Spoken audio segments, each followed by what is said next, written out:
You are now listening to the Unscripted Ohio Podcast, brought to you by Buckeye Grove. For all the latest Buckeyes news, analysis, reaction, and the best Ohio State community on the entire internet, head over to buckeyegrove.com or follow us on Twitter at Ohio State Rivals. Without any further delay, it's time to get unscripted, broadcasting from Podcast Central, a place that is not his mother's basement. Hey, Mom! We get some meatloaf! We promise. Here's your host, Kyle Lamb. Hey, Mom! The meatloaf! Good Monday, everybody. Welcome back to Unscripted Ohio, the Buckeye Grove podcast.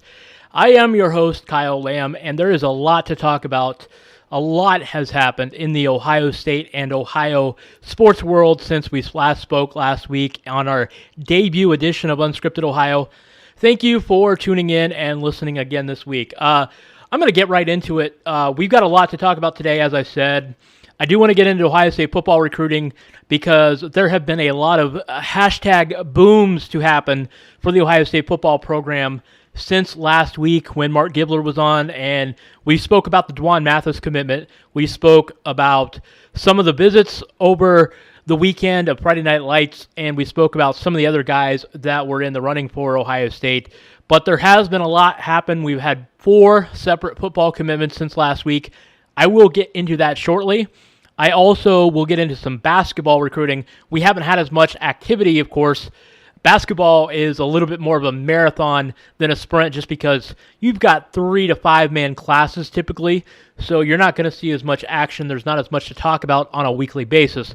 But I do have Corey Evans of Rivals.com, national recruiting basketball analyst, and he will be on the show here later on.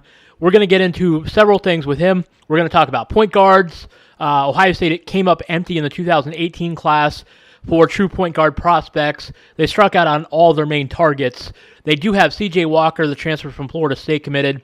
We'll ask Corey about him. We'll get into some other point guard prospects.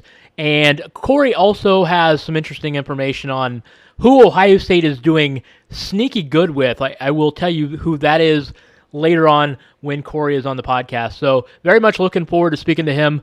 We'll talk some Ohio State football recruiting later in the show and some Ohio State basketball recruiting as well.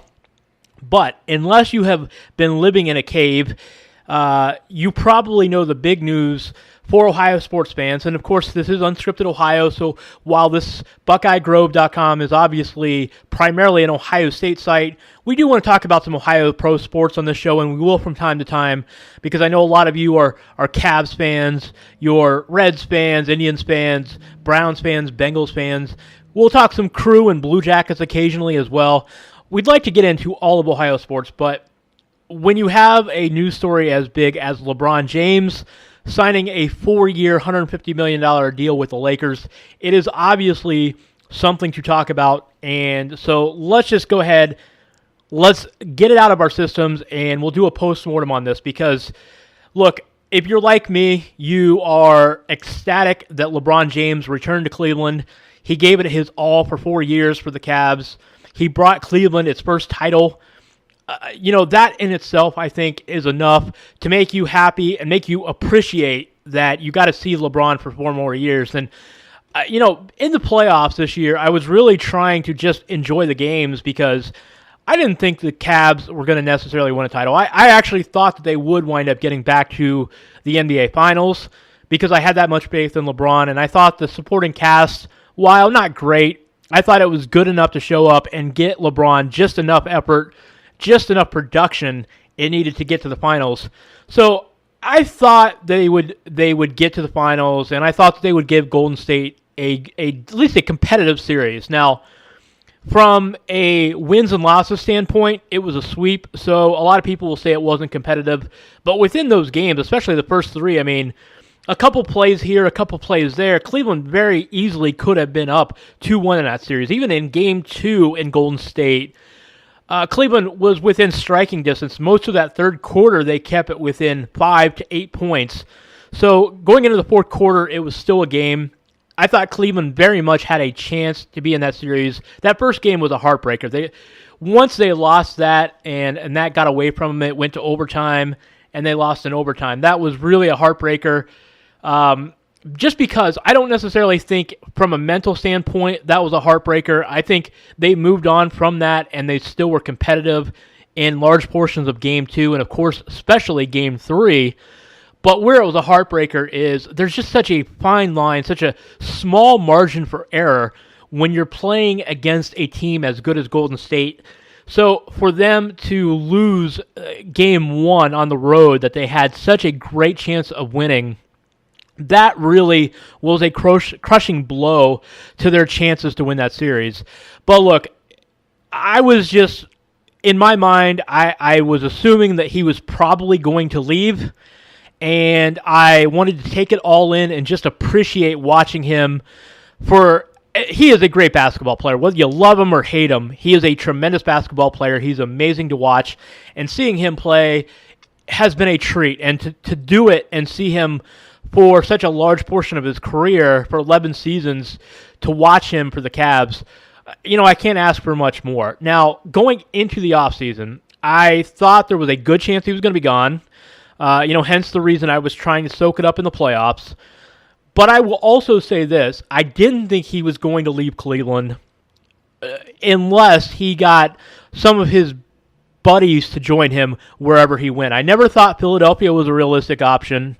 I thought Houston was a potential option. It turns out I guess he just wasn't feeling the city of Houston. That was never a realistic scenario, as it turns out. I thought it might be before the season ended, but it turns out it was never really an option. So really, when it came down to it, it was either Cleveland or Los Angeles. But I thought the only way he would go to the Lakers is if Paul George was in tow or Chris Paul was in tow, or the Lakers were able to swing a trade for Kawhi Leonard. And they still might swing a trade for Kawhi Leonard, but bottom line is it's not looking like it's going to happen. I don't think the Spurs are motivated enough to make that trade right now. So while Kawhi might want to be with the Lakers, and that may happen next year, LeBron's going to have to hang out there for a year before that happens. So we'll see what happens with Kawhi Leonard. But the bizarre thing about this is it turns out LeBron is not just going there for basketball.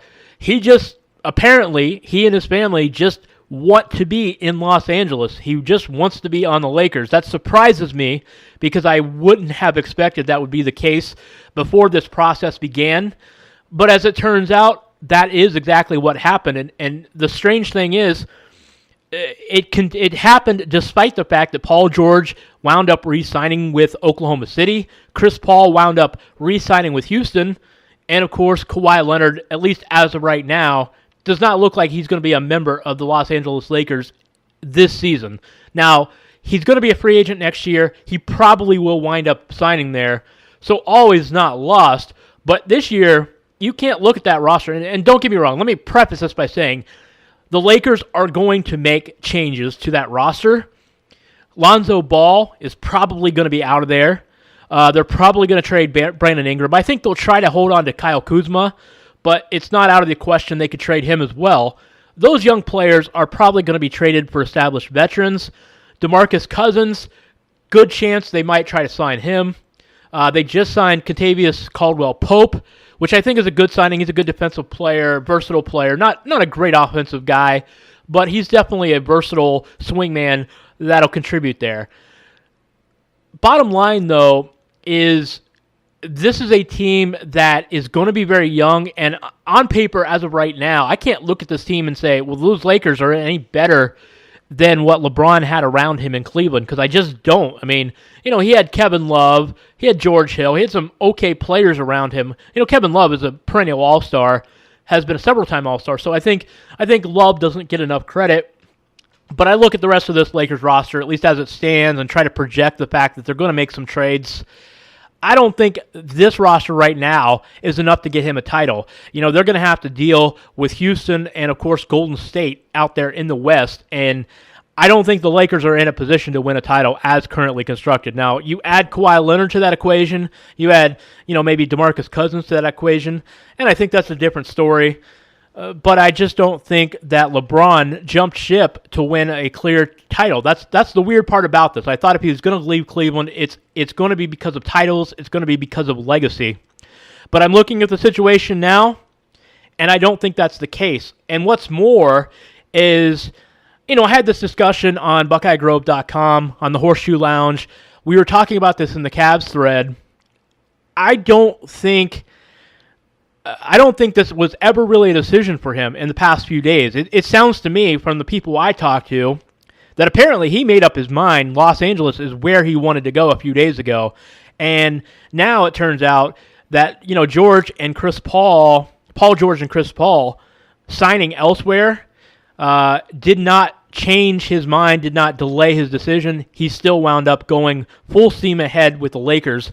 And, of course, Saturday you may have noticed, a bunch of sports books wound up with some crazy odds, plus 5,000, which means you'd have to risk $5,000 to win $100 if you bet on LeBron winding up with the Lakers this season. And of course, most of those sports books wound up taking those prop bets completely off, which is usually a sign that people in Vegas, or some sharps, so to speak, actually know where he's going. Usually that's what ends up happening. The odds get so incredible, they just wind up taking the bets off altogether. And that's what happened with MyBookie and 5 Dimes and some of these other sports books.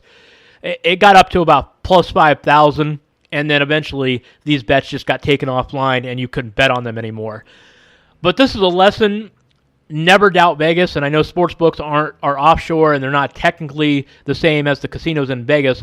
But the bottom line is, when you start seeing radical, just surreal odds on the books or in the casinos, it's because somebody knows something. The public betting does not actually move a line that much typically, but when you see dramatic shifts on the line, it's because max bets are being made by people that know what is going on. And the unfortunate thing about this is this started a couple days ago, and it tells me that LeBron's decision was in fact made a couple of days ago. So it really didn't matter what the Cavs said to him in the free agent process. It didn't matter what trades they may have had lined up going forward for this 2018-19 season. He just wanted to be, apparently, in LA. Maybe that's because his son, his family, his wife, Savannah, maybe that's just where they wanted to be. Maybe that's where he wanted to be. Maybe that's just where he wants to play his basketball. At the end of the day, I don't know what it is, but apparently it is not necessarily just about winning titles for him. And you would think if it is about just being home, we assumed that's Cleveland and that's where he wanted to be. But it appears that is not the case. So LeBron James, no longer with the Cleveland Cavaliers. He has signed a 4-year, $150 million deal with the Lakers. We will be watching him in Los Angeles next season. I personally will be rooting for LeBron. I hope he puts together a championship team, because I would badly like to see more competition for the Warriors. Don't forget, the Rockets took the Warriors to 7 games this year, and had Chris Paul not suffered an ankle injury, it is certainly possible they would have beat the Warriors in 6 games, if not 7 games. That didn't happen, but the Rockets are still laying there. It's not that the Warriors can necessarily run away from the West. And Boston Celtics, their time is now. With Cleveland out of the picture, with LeBron out of the picture, Boston is another team I think that could step up and challenge Golden State. But I hope, for the sake of the NBA, as a NBA fan, I really hope that LeBron is able to put together a championship caliber team to challenge the Warriors, because the league needs more competition. And we're hoping it's LeBron. I could not root for LeBron when he went to Miami. I just could not bring myself to do it. I was rooting against them. I was disgusted. I didn't even watch a lot of their playoff games because I couldn't bring myself to do it. But I will be watching the Lakers with LeBron, and I'll be supporting him. I don't know about you. What do you think? Are you going to be supporting LeBron with the Lakers, and is it because you're rooting against Golden State? I'd love to hear from you. Tweet at me, at KYLam, the number 8, and we'll talk some Cavs basketball. But it is time to get into some football recruiting, and there is a lot to talk about on that front. So let's start with Jordan Battle, because there were 4 separate commitments this past week. So let's start with Battle, who is the only guy to commit to Ohio State this week in the 2019 class. Battle is a safety from Fort Lauderdale, Florida, St. Thomas Aquinas, powerhouse program. Many Buckeyes have come from there. this is a guy that Ohio State has been in on for a while. There's been rumors he would commit. In fact, I saw some speculation even a few days before he dropped that the end could be near for his recruitment. And sure enough, he committed to Ohio State. This gives the Buckeyes a couple of safeties now. You know, they got, of course, Bryson Shaw committed, the kid from Maryland. He committed back in April. Ohio State, of course, in on some other guys like Daxton Hill. There's some other defensive backs out there they might make a run at. You know, they're going to try, I'm sure, to flip Julian Barnett, the defensive back who's one of the top corners in the country. He's committed to Michigan State. I'm sure they'll make a run here. And, of course, there's a lot of other big-time players the Buckeyes would love to land when push comes to shove. Of course, Zach Harrison, the number one player in the country, still out there. Deciding between Ohio State, Michigan, Penn State, Clemson. Seems to be shaping up now as an Ohio State-Michigan battle. It looked a couple months ago like it was Ohio State-Penn State. When push comes to shove, I think this is an Ohio State win. I think Zach Harrison will stay in his backyard and stay in Central Ohio and go to Ohio State.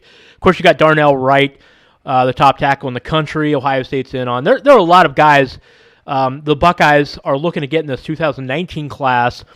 I don't know about you, but it's interesting just because this 19 class is still shaping up very good. Don't get me wrong. It's going to wind up a top 10 class, probably a top 5 class when it's all said and done, maybe a top 3 class. So it's still going to be very, very good pound for pound. Now, there are a lot of guys taken in Ohio State in this particular 19 class that by, I think, Urban Meyer standards maybe would be considered, I don't want to say reaches, because, look, I think Ohio State, Urban Meyer and his staff have proven that when they zero in on somebody, there's probably good reason. Their talent identification is generally pretty good. So if they take, say an unheralded 3 or 4-star guy, and I guess that's kind of a misnomer because I don't know that there is an unheralded 4-star, but there are guys that are underappreciated by the recruiting rankings. So being 3 or 4 stars does not necessarily mean you're good, but you can be underappreciated and underranked. And, maybe a guy like Jordan Battle is underappreciated by some of the recruiting services. But at the end of the day, for Ohio State standards, this class maybe is going to wind up not being quite as good as the last few years. And I think that just goes to show Ohio State fans right now very, very spoiled by recruiting success. I mean, other than Nick Saban down at Alabama, there's nobody in the country that continues to churn out impressive recruiting classes the way Urban Meyer has done. And I think in a way, I don't want to encourage people being disappointed when you land a 3-star because recruiting rankings specifically, they matter in a broad sense. Recruiting rankings definitely correlate very highly to winning titles, to having draft picks. So there is some correlation there, and recruiting rankings do matter.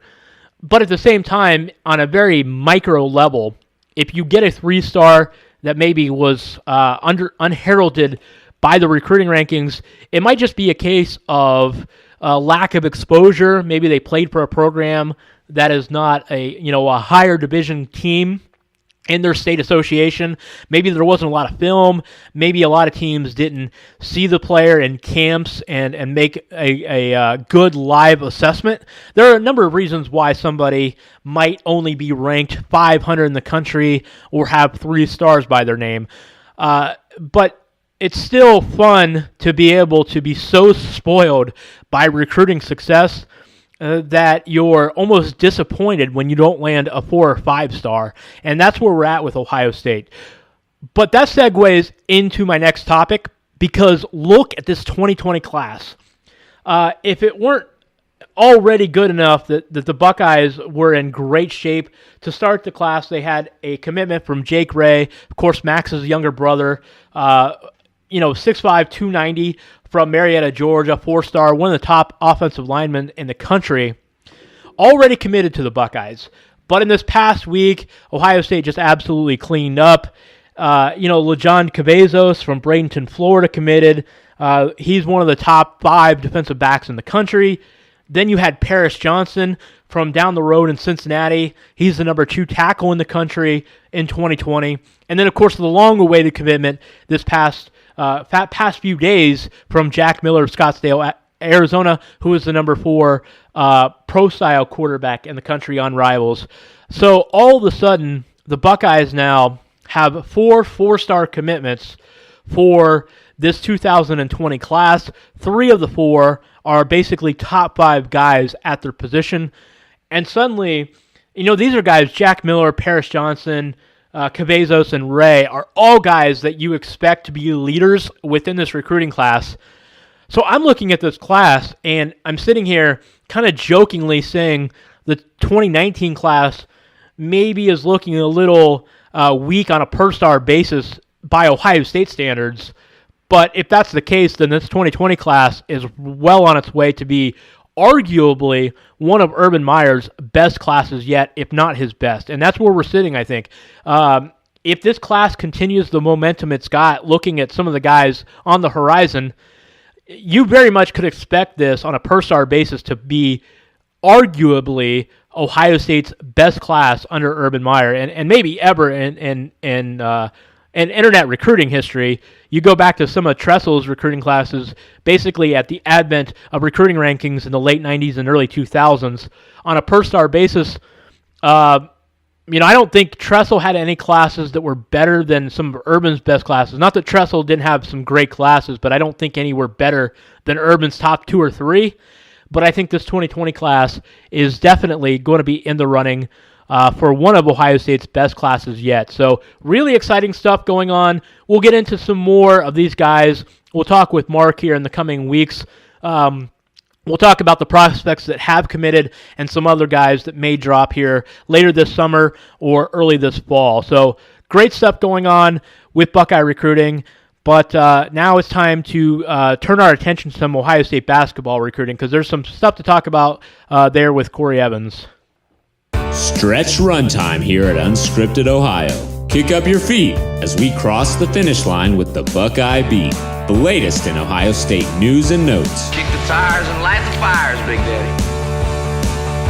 All right, I'm joined now by Corey Evans of Rivals. Corey, I appreciate you taking the time here out of your busy summer to talk some Ohio State basketball recruiting. Most definitely. Thanks for having me on. Yeah, it's good to talk to you. It's also good to be with you here on the Rivals Network, which something last time we talked I was not, but now we're on the same team, so that makes it even better. So let's first start off with the news of I guess it's not. I don't think it's been confirmed yet, but it does appear Alonzo Gaffney is going to be transferring to a prep school in Connecticut. Talk about the impact, if any, that'll have on Ohio State. It's most widely believed around here that that's not going to impact his Ohio State commitment. But what's your take on that? I don't really see it impacting his recruitment much. I think it's more about making him better as a ball player, and him getting the right experience before he goes to Ohio State. He could end up at Brewster Academy, not totally sure where else, but he'd be going to the NEPSAC conference, which is like the top prep high school conference in America. So he's going against high-level D1 guys every game. He's being coached against by some of the best coaches out there that aren't at a college program. So I think it only makes him better and more ready for Ohio State in the fall of 2019. So Alonzo Gaffney, of course, is one commitment Ohio State has for that class. The other one is actually a transfer from Florida State. Now, you saw C.J. Walker out of Indianapolis. He was a fringe top 100 prospect on the Rivals Network coming out of high school in 2016, and, of course, played the last 2 years at Florida State. Talk about what Ohio State is getting in C.J. Walker from your time seeing him in high school and maybe the times, if any, you saw at Florida State. Yeah, he's definitely kind of this combo guard type-ish, 6'1" guard that is not this supreme athlete by any manner, but is a competitor and someone that can shoot the basketball. He shot about, I think, 35% from three-point range last year at Florida State. He's played on the ball, off the ball. Is he a true point guard? No. It seems like Ohio State has a lot of, is he a point guard? Is he not point guard kind of guys on their team? Which is okay. It allows guys to play on and off the ball, like I said. what CJ can do. But I just think he's a ready-made competitor that can defend his ground, who can make shots, and also can be used on the basketball as a facilitator. Well, it's kind of funny because early last fall, you and I had a lot of conversations on the podcast, and we were talking about the point guard recruiting for 2018. And it's funny because that was the one position we thought Ohio State was going to land on their feet, and ironically, it's the one position they didn't really get filled in the last class. Now, this class, they've got a couple guys that they've really zeroed in on, DJ Carton, Harlan Beverly in particular. Where do you see Ohio State's point guard recruiting, not only going right now with those two, how do you see that position shaping out for the Buckeyes in this class? Yeah, they need a point guard bad. I mean, DJ Carton is number one, hands down, no argument. That's going to be difficult. I mean, right now DJ is on a visit to Indiana. Was at Michigan the past 2 days. Won't take any more visits until after July. I think Ohio State is heavily entrenched there as well. I think they're probably, I don't know if they're 1-2, but they're definitely right there along with Michigan and Indiana. And then guy Harlan Beverly. Beverly's transferring to Montverde Academy. Ohio State has been pretty involved down in the southeast under the new the Holtman regime. Everyone thought Harlan Beverly was a done deal at Michigan State. That's not the case. I think Xavier is actually one of the schools to beat there. Baylor as well. Beverly's, I believe, his second cousin is Epke Udo. If the fans at home don't remember, Epke Udo was a big time ball player for Baylor, who's I think with Utah Jazz now. But I think they're involved there. They're pretty heavily entrenched with both guys. Kyle Sturdivant is another guy that I think cut his list down to a final 8 the other day with Ohio State making the list. Anthony Harris got an offer from Ohio State a few weeks back, who is kind of that similar mold. Is he a 1, is he a 2? But they're definitely involved with the right guys. It's just unfortunate because 2019 is such a bad class in general, and even more importantly, point guards. They seem to be, just for observing who they've offered and who they've chased, it seems like they're walking a fine line where they want to cast a wide net. But like you said, DJ Carton clearly seems to be that number one guy and the one that they want to land. So I feel like they're walking a fine line where it's like, we know we got to cover ourselves, but this is the one we really want. Do you get that impression? Yeah, no doubt. But it's kind of like last year, right, with Elijah Weaver, where they were really in there with Weaver or top 1, top 2, top 3, and you want to make it like, well, these elite guys, they want to be known as, okay, we're your priority, number 1, number 2, number 3. But that's great and all, but if you don't get the kid, well, you're kind of screwed a little bit, because there's no second option, and there is here, Sturdivant and Harris and Beverly. But as you said, Carton is definitely priority 1, but unfortunately, that's the same case made for Marquette, made for Xavier, made for Michigan, made for Iowa, made for Indiana. So someone's going to be out there out in the cold, and it's going to be 5 programs, and then how do they recover from missing on Carton? Now, you mentioned he's not going to take any visits till after July. I think the hope was that they could get him on a visit in September. Is that correct? Yeah. The issue was at first some were worried that DJ might commit before then, before July starts.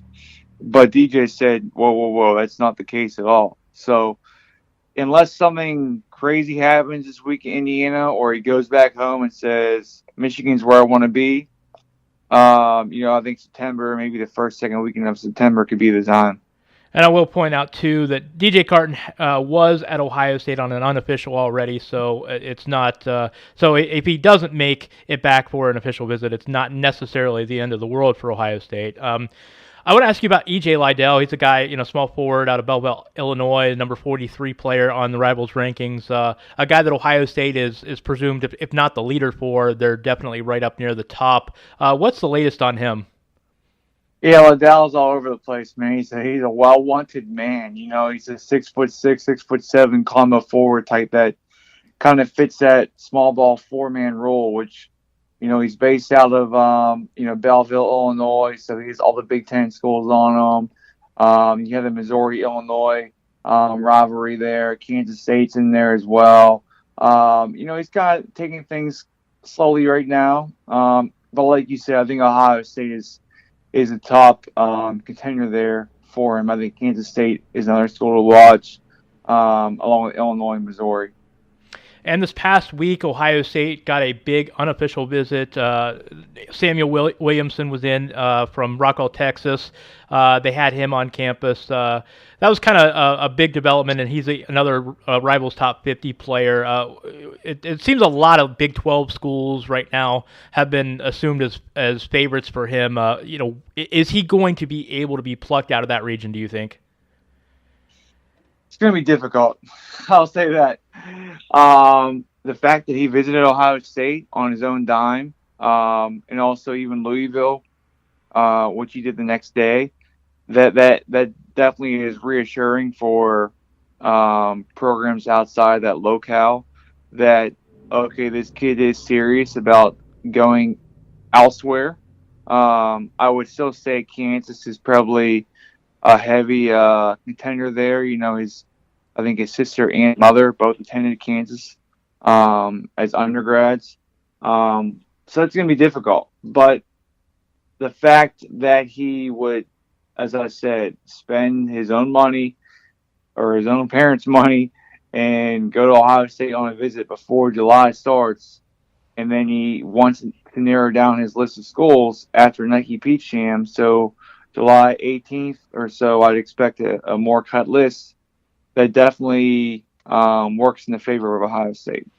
Last specific guy I wanted to ask you about, early in the process, like I think this time last year, you saw Ohio State chasing after a fair number of post players, Jared Jones or some other guys that you saw them linked with. Now it seems to be the only one you hear about with any frequency is Trace Jackson Davis. Is it a case where Ohio State seems to be just narrowing their focus and taking a post player only if they get the right guy like a Jackson Davis, or is it just they've not found a guy that they like right now? I think it's the former. Let's face it, they're not losing much, right? Like, I don't know if they lose one guy in the front court after next year. And then even a guy like Alonzo Gaffney, he's a power forward now. I mean, he's 6'10" in today's game. That could be a center. So I think they're just trying to go big, right? Like they're in a good spot. They need a point guard for sure, but outside of that, they're just messing around. I think, and I think they have some traction with Jackson Davis. They also offered Omar Payne, a kid down in Florida, who will be at the same school, Montverde Academy, in the fall with Harlan Beverly. But still, I think Jackson Davis, everyone thought that was a done deal to Indiana, and that's not the case. I mean, Jackson Davis has remained pretty open with the whole process. All the blue bloods are in there. Michigan State's in there. Iowa, where his father went, Dale Davis, attended, is in there. So, I wouldn't discount Ohio State with Trace Jackson Davis either. Do you see Ohio State, when push comes to shove, are they pretty committed to taking 4 in this class? I think so. Definitely 3. They definitely need to get some guards there. They're going to lose, I think, Keyshawn Woods, the red shirt, or the grad transfer from Wake Forest, and CJ Jackson, and the good part is they have CJ Walker coming in and sitting out this year. But I think they would like to get at least 3, maybe 4. As we know, man, like as it's just the time we live in. Someone might transfer out, someone might not make it. That's just a college game. I mean, D1 programs, they average 2 transfers per year. So let's cut that in half and give it 1. 3 definitely. 4 to be on the safe side, but I think they're in a good spot. I think they're involved with the right guys. I could see maybe taking 3 high school kids and 1 transfer or grad transfer guy to remain to stay old. I think staying old is an underappreciated part of being successful today in college basketball. Last question here for you, Corey, before I let you go. Is there anybody out there you think maybe Ohio State is doing well with that we haven't talked about today? I think for the most part, you hit on the right guys. I think, I think they're a sneaky favorite, or not favorite, but a sneaky contender for Trace Jackson Davis. I think the same could be said for EJ Liddell, and it'll be interesting to see what they do with Omar Payne, offering Omar Payne the other day. You never know what could transpire there. Florida's a school to beat, but I think they're involved with the right guys. Can they gain more traction with Payne? Can they gain more traction with Samuel Williamson? Can they catch up on Trace Jackson Davis with Michigan State and Indiana? That's definitely one thing to keep an eye on, but I think they're in the right area with all those guys. Corey Evans, you can catch his work on Rivals.com. Catch him on Twitter at CoreyEvans_10. Corey, it's always a pleasure to talk with you, and we'll be sure to follow up and catch up again here later this fall. Definitely. Thanks for having me on. I appreciate it. So that will be a wrap for this week's edition of Unscripted Ohio. One programming note here real fast before I let you go. We are planning on ramping up to a Friday edition on top of the Monday shows. We hope to do that later this month. I know we have some coverage planned of Big Ten Media Days in Chicago.